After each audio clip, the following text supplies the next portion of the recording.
And welcome to Chapter 6. So, Chapter 6 talks about um, multi-area OSPF. So, in multi-area OSPF, we're going to be able to connect other than Area 0. Area 0 is going to be our backbone area, and we're going to have other areas that connect to Area 0. So, we'll see how to configure that. I think this chapter is pretty easy, pretty straightforward. We will do a packet tracer at the end that I want you to hand in. And if I have any questions in between, I want you to make sure you answer them as well, like we always do on a separate sheet of paper. So we're going to take a look at what a multiple area OSPF is, and then we'll just configure it. Pretty straightforward, I think. Pretty easy chapter. Not as intense as the last chapter, chapter 5. All right, so let's get right into it. Single area OSPF. When you have a single area OSPF means all the routers are in the same area and they connect to each other. But if you have a lot of routers in your area, so that's going to create, some traffic issues. For example, you're going to have each router will have a very large routing table, especially because OSPF does not summarize the routes by default, although you could do that. But because it doesn't do that, it is going to have a very large routing table. And having a large routing table means that the router is going to take a long time looking up each route. So packets, when they get into the router, they have to wait a long time before OSPF looks up their route in the routing table. So you want the routing table to be short. So that's desirable. Another thing is to have a large link state database. And what that means is that the database, the database that has all the routes to the destination. So imagine you are a post office and you have a very large database of all the networks that are located all over in your area. So if you have a lot of people in there, that's going to require a lot of memory and a lot of CPU to really hold that big, huge database of information about every single network that you need to send data to. All right. And if you have, again, a large area, you're going to have frequent SPF algorithm calculation, the spanning short path first. That's what SP stands for. By the way, I don't know if we ever said that before. OSPF stands for Open Short Path First, which means get to the quickest destination as quickly as possible. Short means the fastest way using the bandwidth, like we discussed last week.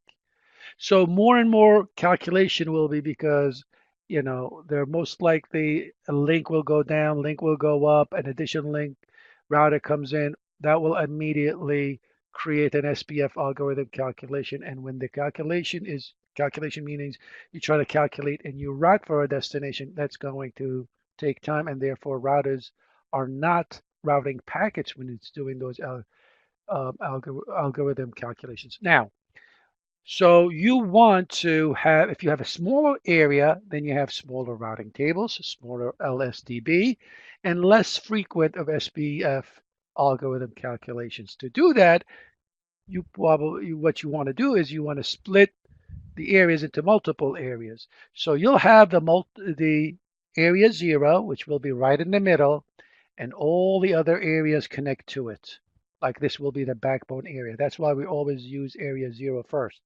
If you want to have a multi-area OSPF, you got to have area 0, and then any other area has to connect to area 0.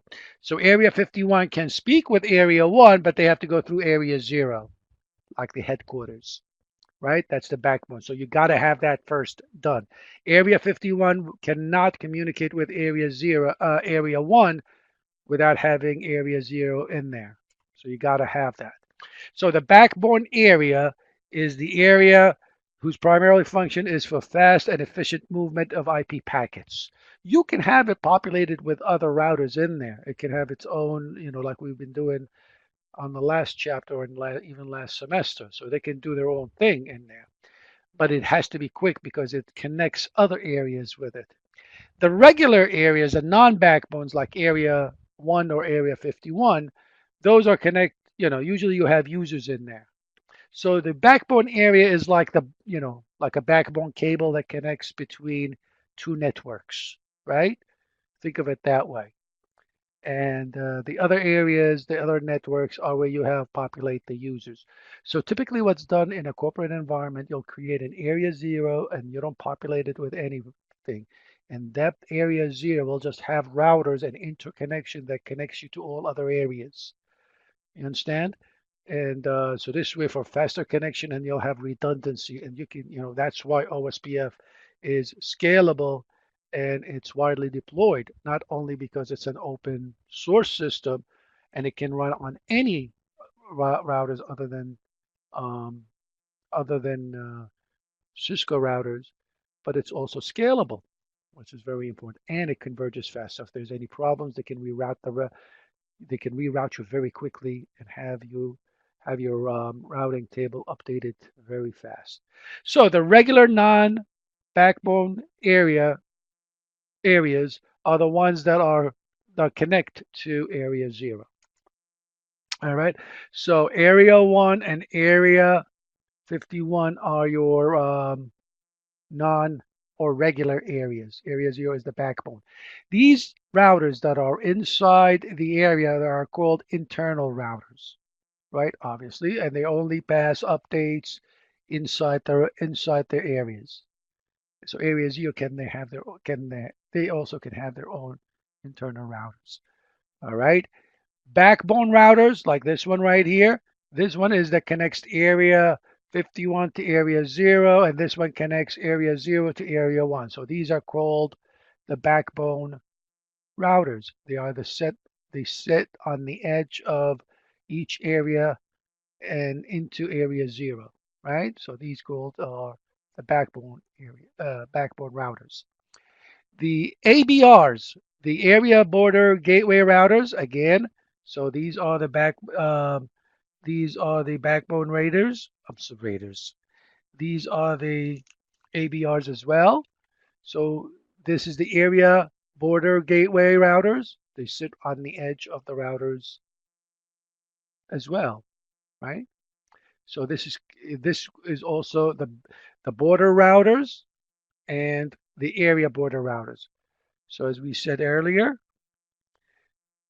this is the backbone routers for area 0. So R1 and R2 are the backbone routers. And the ABRs are also R1 and R2 for area 1 and area 2. This is the area border routers. So R2 is the backbone router for area 1 and also the ABR for area 51. Okay, autonomous system boundary routers are any of those backbone routers that connect to the outside world, like the internet. In this case, R1 is considered to be the ASBR. So these areas can connect to the internet through R1. Remember when we did the configuration, you would have to go and do a default route right in here that goes out to the internet, the one with the quad 0, and then you do default information originate, right? You propagate the default route to all the routers so they can all have a default route to R1 so they can get them to the internet. So R1 will be the ASBR, the Autonomous System Boundary Router. That's the one that connects to the outside world. All right, now let's get into the different types of LSAs. The link state advertisements. These are like, they send the routers, OSPF's routers send LSAs to each other. All right, the top 5 are the most important ones that we really going to discuss, the most common and the ones that we use in this course. All right, these are good to know, not necessarily, well, let's put it that way. Well, you're going to be asked questions on that. Not necessarily need to know, but it's good to know for exams. All right, type 1. That type 1 LSA's link state advertisement type 1 only advertisements that are passed inside your area. They don't propagate outside. And they carry directly connected networks, what link type you have, and your router IDs. Okay? Type 2. Type 2 are when you have only the designated routers generate this. So if this is a designated router, They are the one that generates type 2 LSAs. And they may include, what type of routers, network addresses, multi-access links, the whole 9 yards. So type 2 is what the DR generates. And that also from inside your router. Okay? And ABRs, these ABRs will flood to the other areas. So when they receive these DRs, sends it to here, and this guy will flood it to the other ABRs. All right, type 3 LSAs. Type 3 LSAs is when your ABR, oh, I'm sorry, I was wrong. Let me just go back. Only the DR generates this, has nothing to do with the ABRs. If this happens to be the DR, then that's fine, the designated router. So type 2 is only generated by the DRs. Okay. Now, type 3 are the ones that when they receive an update, the ABR will flood these LSAs to other ABRs, to other areas. Okay, it's required by every subnet. It describes the network address learned by type 1, right? That's what it says right here.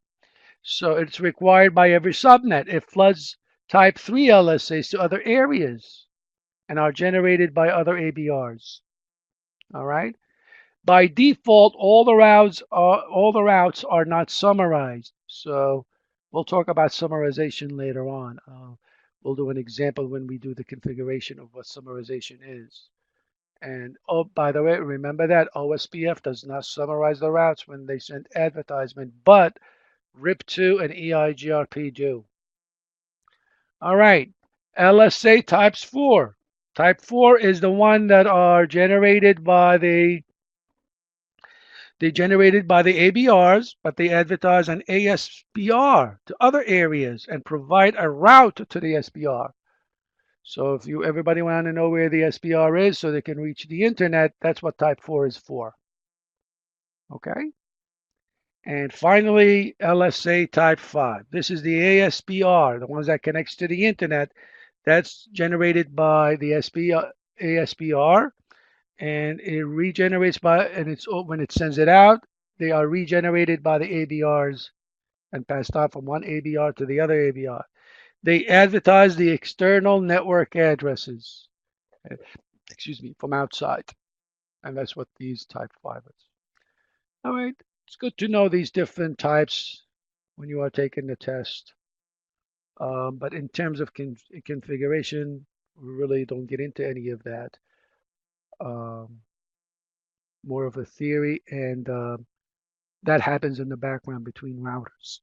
All right, when you take a look at a routing table, when you type show IP route on a router, when you see the letter O, it indicates that means you have an internal connection, right? And letter O means a route is in an intra area, inside your area. Okay, if you see an O with an IA, that means it's a summary LSA, summary route. That means this route has been summarized. If you see anything with E1 or E2, that means it's an external route, right? Type 1 or type 2. So anything is, like I said, anything is inside. So this one is, this one is an OI. This is a summary route. This is an external route from the outside, type 2. Okay. All right. How does OSPF do its calculation? The first step it does, it will calculate the intra-area OSPF route. So it goes inside your area and it picks the best route to the destination within inside your areas. All right. If you're connected to a multi-area, then the next step is we'll find the best. Well, still after it calculates the intra-area OSPF routes, the next thing that it's going to do is going to pick from all that calculation the best path to the intra-area OSPF routes. So still you are inside your area. And then we'll calculate the best path or route to the external or non-OSPF network. Okay, so it will try to find a destination for you inside your area. If there is no destination, then it will just go outside. Calculate the best path route to an external non-OSPF network. Okay, that's it. I mean, pretty much. Now we're just going to see it how it works. How do we calculate it? How to configure it, and so on. Let's just go over some examples quickly, and then we'll get into the packet tracer and we'll build it together. All right, so the first thing before you configure a multi-area OSPF, you want to go through these 4 implementation plan steps. You gather the network requirements and parameters, define the OSPF parameters that you're going to do, configure it, and of course, test it out. So here's 3 areas that are being configured. So you got router 1, router 2, router 3. Router 2 is completely inside the internal LAN, internal area, backbone area. This R1, this side will be part of area 0, and these 2 guys are in area 1. So these 2 guys will be in area 2, and this interface will be part of area 0. And that's how they calculate it. So they go into you go into router 1, and then you say router OSPF number 10, for example. You give it a router ID, and then I want to advertise these 2 networks. You say these 2 networks, you advertise them, area 1, and then you go to advertise this link, and you say your area 0, over. Well, we didn't do any other, no passive interface, none of that stuff, right? And that's it. We didn't do that. You do the same thing on R3. On R2, all of these guys are in area 0. So you write area 0 for all of them. And then you have a multi-area network connection. All right. When it comes down to version 3 for IPv6, pretty much the same thing. You go to IPv6 router OSPF number 10, give it a router ID, and then you go to the interface, G01. Actually, are we on R1? Interface G00. Where is 00, which should have been here? Yeah, G00. And you say you are area 1, as we said it right here. And you go to serial 000, you say your area 0. Simple as that. All right, and then they start sending their summarization route. We'll talk about the summarization when we do it.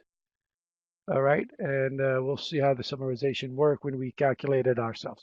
All right, so here's what we're going to do. Let's build something similar to this, and we'll test it out ourselves in Packet Tracer. So go open up a Packet Tracer, okay, and let's put in a 2811, 3 2811 routers, 1, 2, and 3. Let's call this R1. Oops, let's call this R1. Just change the label to R1 so we know which one's which. This is going to be R2. And this one right here will be R3. Okay, now we need to put serial ports on all of these. So open the router, turn it off, and go in and pick a WIC2T and pop it right in there and turn the router back on. Go to router 2 and do the same thing. Turn it off. Place a WIC2T. No, that's not a WIC2T, that's a cover. WIC2T. And turn it back on. Do the same thing to router 3. Turn it off. And pick a WIC2T and pop it right in there and turn it back on. All right, so that's that. Now let's put the serial ports, connections, DCEs. Let's make R2, which is area 0, is going to be from serial 000 to R1 000. And then we're going to do another DCE, make R2 is the DCE again to R3 000. So from 001 to 000. All right, let's put 3 PCs here, 2 PCs, and 2 PCs here, and just 1 PC up here in area 0. So let's take 1 PC for network, another one, and another one here, and maybe one more right here. This is going to be for LAN 1 PC. This is going to be, let's call that LAN 2 PC. This guy is going to be LAN 3 PC, LAN 3 PC. This one is going to be LAN 4 PC. And this one will be LAN 5.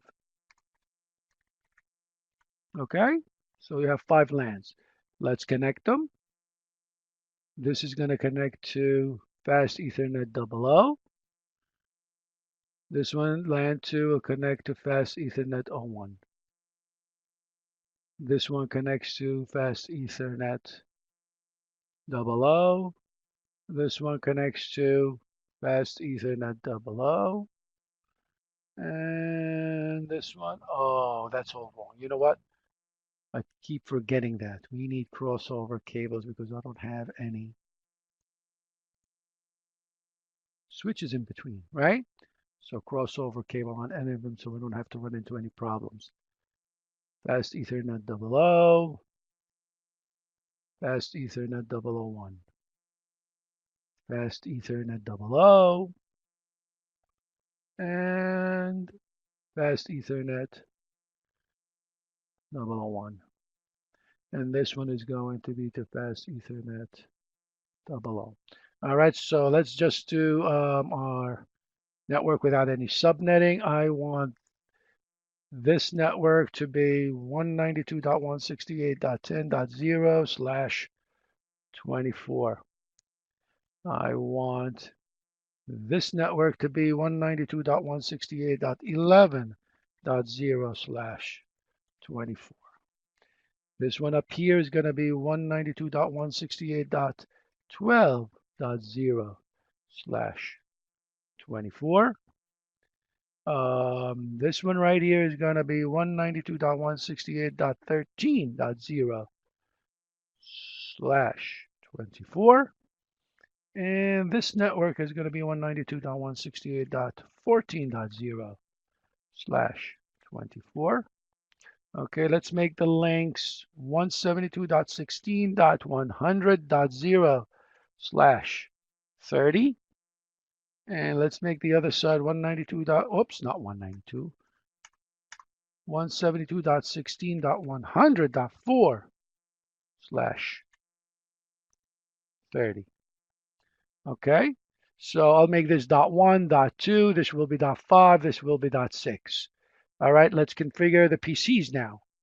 Just do basic configuration now, knowing that this is the network. The last IP address will be the default gateway, and the first IP address will be to the PC. Let's start with PC 1. All right, go to the desktop, and 192.168.10.1, 192.168.10.1/24. The default gateway is .254. Right, let's go to PC VLAN 2. It's going to be, because it's a different LAN, it's 192.168.11.1. It's in a different LAN, right? 192.168.11.254.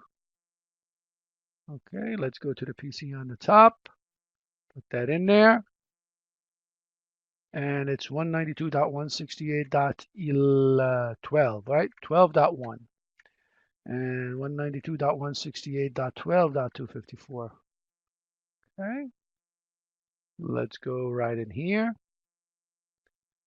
And on PC4, it's 192.168.13.1, right?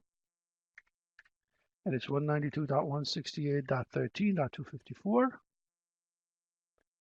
And then we go to the last PC, which is 192.168.14.1, 192.168.14.254. All right, all the PCs are done. Now let's configure the interfaces on the router. Let's start with R1. So we go in and we say CLI, say no, and then you're going to say EN, config T, no IP domain. Look up, and then you're going to say a host name of R1, right? And then you go into interface 0/0, and you're going to say the IP ad is 192.168.10.254 with a subnet mask of /24. That's /24, and say no shot. And we're going to say 192.168. Oops, what am I doing? I'm going to go to interface fast Ethernet 0/1, and I'm going to say IP ad 192.168.11.254, right?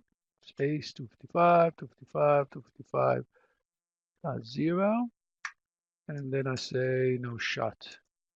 Now, I said I'm going to make R2.1, and this is .2, correct? This is the S000. So I'm going to go to interface serial 000, and I'm going to say IP at 172.16.100.2 with a subnet mask of /30. There you go. And it's not a DCE. Remember, R2 is the DCE. So all you have to do is just do no shot. Okay, so now we done with R1 basic configuration. We go to R2. All right, we go to R2 and just say no. En config T, no IP domain. Look up with the host name of R2. Okay, let me go to interface. Let's do the serial 000 first. Get that over with so we can bring it up, right? And say IP add 172.16.100.1. 255, 255, 255, 252 because it's /30. Now it's a DCE, so we need a clock rate, 64,000. And then you do no shot. Why did I say that this is a DCE? Because if you remember when I picked this clock, I went to R2 first. That's why it's a DCE. Okay. So let's go to the Fast Ethernet 00 interface, Fast Ethernet 00, and say IP add 192.168.12.254/24. No shot. And let me go to interface serial 001. That's this interface right here. And it's going to be 172.16.5, right? IP add 172.16.100.5/30. Now that's also a clock, needs a clock rate. So you say clock rate of 64,000 and then a no shutter. So this one will be the .6 when we get down here. So let's go down there. Let's go to R3 because we're done with R2. You go to R3 and CLI. We spent so much time on the basic configuration, but that's okay. It's a good practice. En config T, no IP domain. Look up, and then you say what? A host name of R3, right?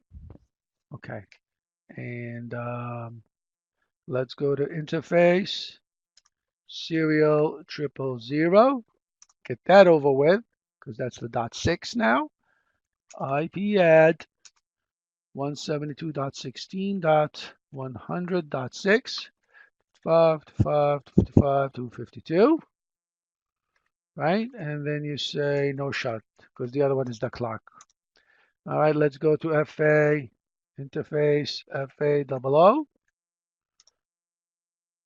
Okay, let me go just to make sure FA 00. And I say IP add 172.16.13.254. That's this interface right here, right? 255, 255, 255.0/24. You say no shot. And then I go to finally to the last interface on router 3, which is 0, 1. And then I say IP at, 192.168.14.254. 255, 255, 255.0, and then no shut. No shutter. Enter, enter. Done. All right. So here's what we're going to do first. What we're going to do is we are going to go to and configure R1. Okay, this whole thing right here is, what does this do? Maybe resize. No, we don't want to resize. This whole thing right here is area 0. Okay. And this interface is going to be interfacing with area 0, and these two guys are going to be in area 1. These two guys are going to be in area 3. So here's what I'm going to do. This is going to say this is area 0, the backbone. Down here, this is going to be area 1. And down here, it's going to be area 2. All right. So let's do all of this in area 0, since we already know how it is, and configure it. So let's go to R2 and configure it as area 0 with OSPF. All right, top exit, make sure you're in the config mode. So you're going to say router OSPF.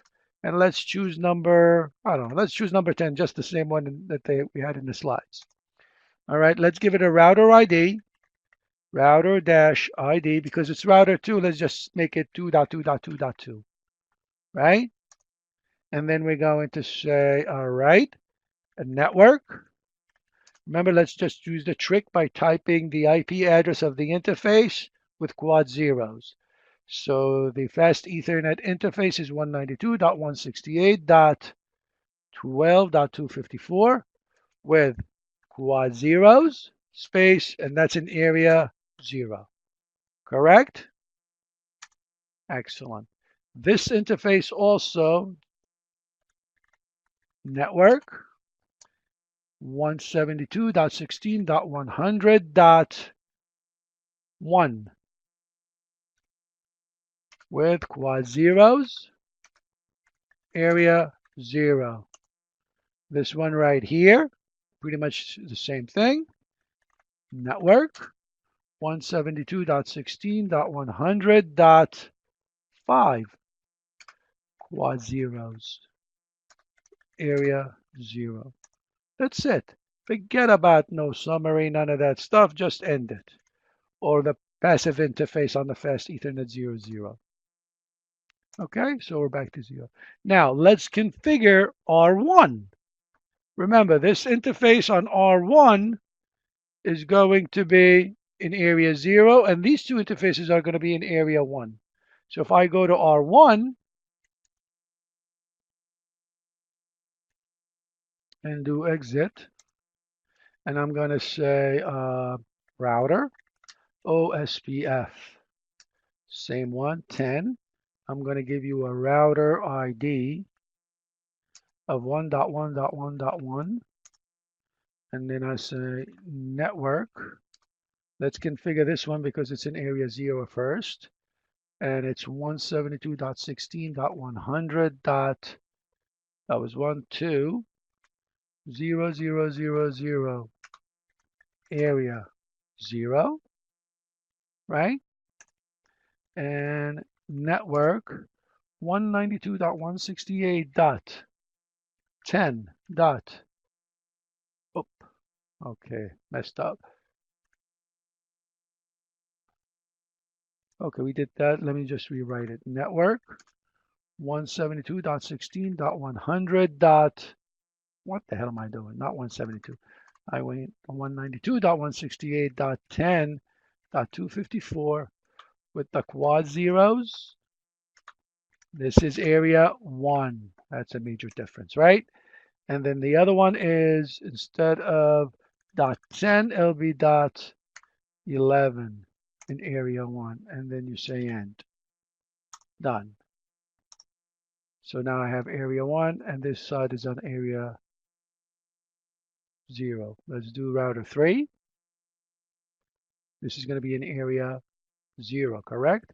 So if I do exit, and I say router OSPF number 10, and your router dash ID is 3333, and network 172.16.100.6 with the quad zeros. You are in area 0, correct? And then network 192.168.13. Okay, see, it's messed up now. I got to hit enter and say network 192.168.13.254 with the quad zeros. You are in area 2. And network, instead of 13, make it 14. And you are in area 2, and let's end it. That's it. Control Z. If I type show IP route on router 3, you see the IOIA? That's a summary route. And the O's are internal. So the 100 is internal. And the 12 and 14 on, no, I'm sorry, not the 12 and the 14. No, directly connected is 14, right? And what else do we have? 10 and 11 is from a different area, correct? That's from outside areas. I got them. Right, a summary route. And I have the 2 O's here, but I have 100, 04, 04. 04 is directly connected. And this is because this guy is part of area 0. He sees all of these guys and these guys too, right? The 12 network. As you can see, he sees the 12 network, right? The 14 is directly connected and the 13 is directly connected. But the 10 and 11 are right here, but they're not summarized, as you can see. The IAs, we're going to you see, both of them are 10 and 11, and they're going out of serial 000. They come out of here. So what I'm going to do in R1, I'm going to summarize it later on, so there's only one route in the routing table. If you go to R2 and type, also, by the way, show IP route, he sees everybody, right? He sees the 10 and 11 is also not summarized route because they're out of here. And he also sees the 14. But where's the 13 guy? He doesn't see it. Did I do something wrong on the 13? Oops. And the 13 is directly connected, but yeah, that's an area 2, area 2. Okay. Let me repeat this command. Let me go to R1 and see what he sees. And type in show IP route. And he sees the 14th that is far away. Somehow they don't see the 13. The 13 has issues. Let me see on R3 show run. Let me see on the fast Ethernet 0/0. Ah, you see what I wrote? 172.16, not 192.168. Very bad on the fast Ethernet, right? I gotta fix that. Supposed to be, let me go fix that, and they should be able to see that. So on R3, I do config T. I'm going to go to interface fast Ethernet 0/0. And I'm going to say IP add 192.168.13.254, 255, 255, 255.0, and say no shut. So now if I go to R2, I should have two IAs, two OIAs, right? And there they are, the 13th and the 14th come up, right? add a serial 00. And this one should also see the two of them, right? Two of them because they are external, right? Summarized. That's it, really. Now, here's what I'm going to do. Since these two guys are going to be exiting out of here, so why don't I summarize both of these routes and just send out one route for both of them, and when it gets here, I can separate them.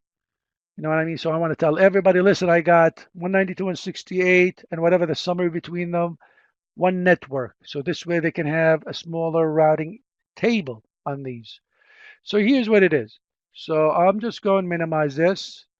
I want to put out a let me open up a Microsoft Word document. And let me just open that up and ignore that for a second. And here we go. Let's say the first address was 192.168.10.0 network, right? And the second address was 192.168.11.0 network. Okay, so what's common in both of these so I can summarize them? Well, here, what's common in both of them is 192.168. Now the 10 is and the 11 is not common. Let's break that into binary. He's turned in binary. 0, 0, 0. Oops, I'm sorry. 10 in binary is, let me just blow this up so you can actually see what I'm doing.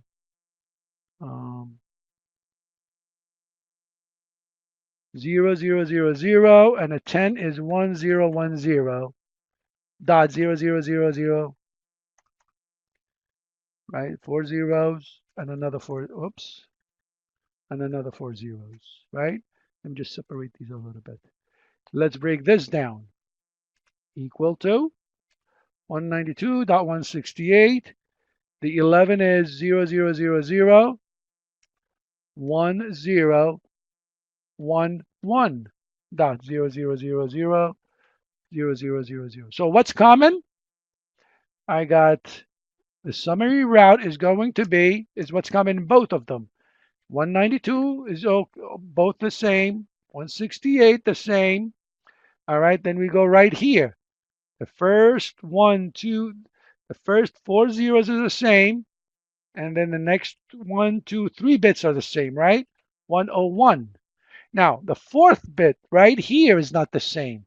So what you do is you write a 0 in there, and then everything else after that is all zeros. That will be your summary route. So you get to everything that is common, then everything after that, you write zeros. This is the summary route for both of these. And if you read that, this is going to equal to 192.168. What's this? 101. It's 10, right? It's 10, right? 10.0 with what slash though? It's 1, 2, 3, 4, 5, 6, 7. 7, it's slash 23. Is that clear? That means the first 23 bits look like this for both of them, right? And then the rest is 0. So this is the summary route that we will use. Close that. We don't need that. Let me just, here's the summary route for both of them. So if I go to the router, let me put that right here, and I go to this router, I got to put this summary route on this router one to send it out. So what I'm going to do is I'm going to go to R1, and I'm going to say, all right, config T. I'm going to go to the router, OSPF, number 10. And I'm going to go say to it, from my area 1, okay, you write the word range. I have network 192.168.10.0 with a subnet mask of 255, 255, 255, not 255, I'm sorry, 254.0. So this is slash 23, right? That's it. So when you write area 1 range is this. So you're saying I'm sending out a summary route for all of area 1, right? And you hit enter. That's basically it. So if I go to now to R2 and I say I repeat the show IP route, so I see one route in there. See that? /23 in there coming out of serial 00. Good. So let's do a summary route for R13. Now, so he can send it out because he still sees two of them. So let's summarize the 13 and the 14. So let's do that again here. So this is for area 1. That's going to be area 3 we're doing. 192.168.13.0 and 192.168.14.0. So for this one, what is that equal to? 192.168.13 is 1, 2, 3, 4. 13 is 1, 0, 1, 1, right? Dot 0, 0, 0, 0, space 0, 0, 0, 0. Okay. And this one is 192.168.14 is, let me just make sure they align on top of each other so it makes it easier to see. 0, 0, 0, 0. 14 is 1, 1, 1, 0. And that's it. There you go. So what's the summary route? It's 192.168. Let's see. I got, what the hell is this? No, there's no zeros here. What am I doing? Okay.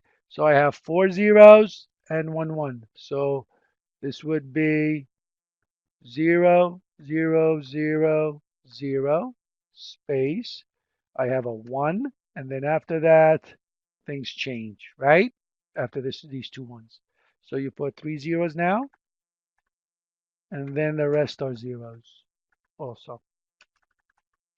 So that's your summary route for area 3. And then you say equal to, what is this? 192.168.8.0. So how many bits are good? 16, 17, 18, 19, 20, 21. So this is /21. That's the summary route for area 3.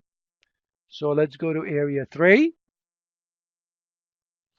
and let's do router OSPF 10.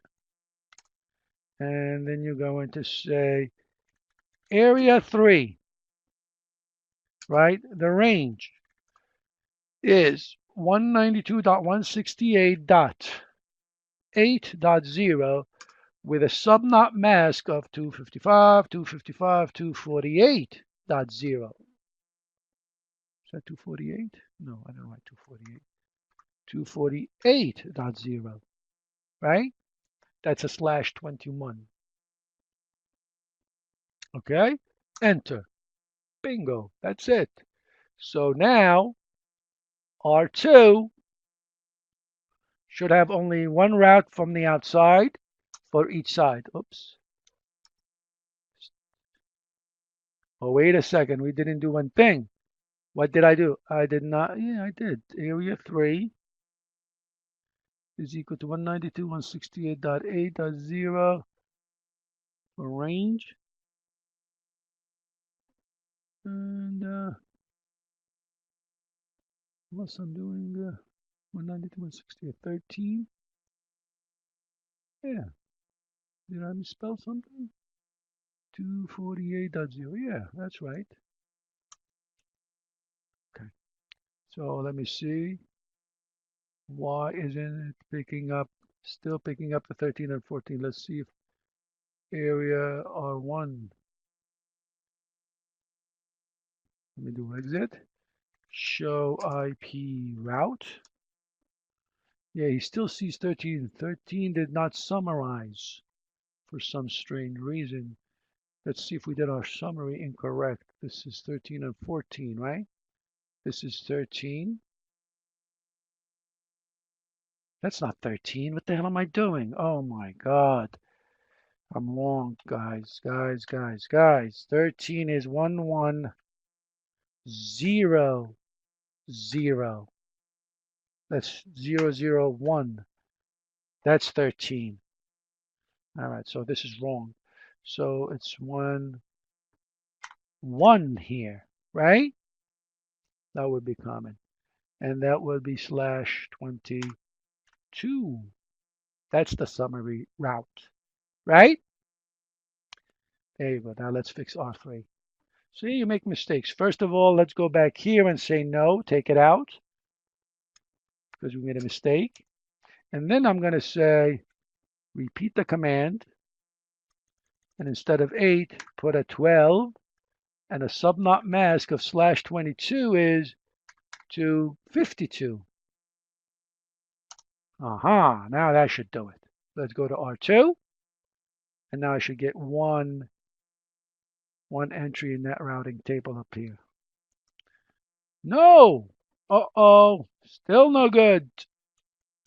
It didn't like that. How do you like that? So we're still doing area 3, 192, and 68. This is 12, right? 192. This should be, let me see here. Let me see our calculation. 8 plus 4 is 12, right? 13 and 14, 12. And it's /22. That's correct. So area 3 range. Let me see, unless it's not picking it up from the very beginning. Control Z. Let me do a show run. Let's see what it's picking up. Area 2. Oh, it didn't. Area 3 range. 12. Ding, ding, ding, ding. Yes. Oh, it's not area 3. It's area 2. Where the hell did I get area 3 from? Sorry about that, guys. I'm sorry. Config T. I'm going to say router OSPF. See, this is also, did that on purpose, right? So we can troubleshoot and figure out what you're not doing. If we go in and move this, first of all, say no right here. Take it out because should not have something like that. And then go repeat the command and say for area 2, because we didn't even create area 3. Where the hell did that come from? Why didn't anybody tell me that? Now area 2 is good. So now if I go here, it better work. And there you go. Now now I lost something, didn't I? Okay, now I'm only getting the 10.0 from the external. So 12.0, area 2, 12.0. Good. So now let's see R1, see what he sees. And he lost completely area 2. So maybe our summarization is incorrect. So this is 13, and this is 252. 8 plus 4 is 12.0. So if I go, we still need to troubleshoot a little bit more because our 3 area to range 192 and 68, 255.255.252. So this is 16 plus 6 /22, right? And 14 is 10, 13 is 11. So that's correct. /22 should be correct too. All right, now we're messing things up a little bit. So I don't know why it's not picking it up. It's only seeing the area. We only did area 1 correctly, and it's a summarized route. So why isn't an R3 is seeing that, right? If I do R3, just give me a minute, guys. Be a good troubleshooting. Yeah, the area 2 is good. So let me see what he sees. He sees 13, 192 and 68, 13, 0, 192 and 68, 14, 0. Good. And let me do show run on R3. And R3 says the area 2. Oh my God, you see right here? Oh no, I'm right. What the hell am I doing? Yeah, 172.16.6, 192 and 16.13. Quad 0, area 2. You are in area 2, 2.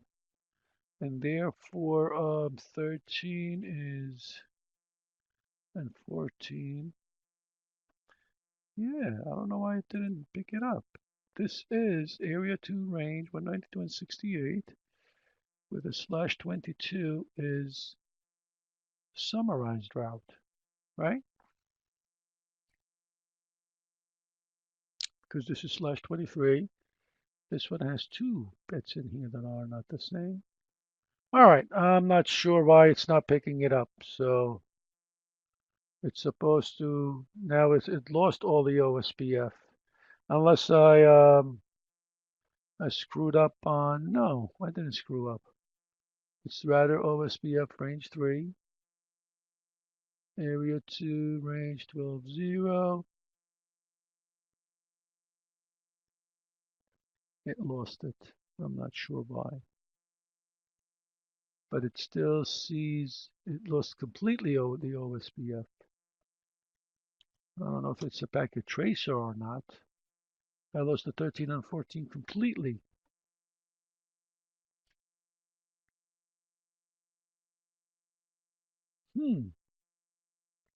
Why?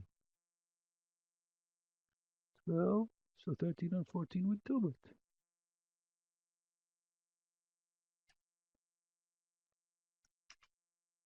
All right. Anyway, so I'll figure it out and we'll get back to it when we get into class. I don't know why it's not picking up, but that's how you do a default route. I'm sorry, that's how you summarize a route. All right, I can't see the mistakes. So if somebody picks it up, please let me know. All right. Anyway, so please save this and we'll troubleshoot that last thing maybe in class. And save this, and this will be your week 6 homework, chapter 6, that is. All right. All right. See how easy it is? It's not that bad in configuring multiple area in OSPF. So until we meet in chapter 7, where we cover EIGRP, so we're going to spend 2 more weeks on EIGRP, and then we'll talk about troubleshooting the whole thing in chapter 9. So until we meet again, God bless.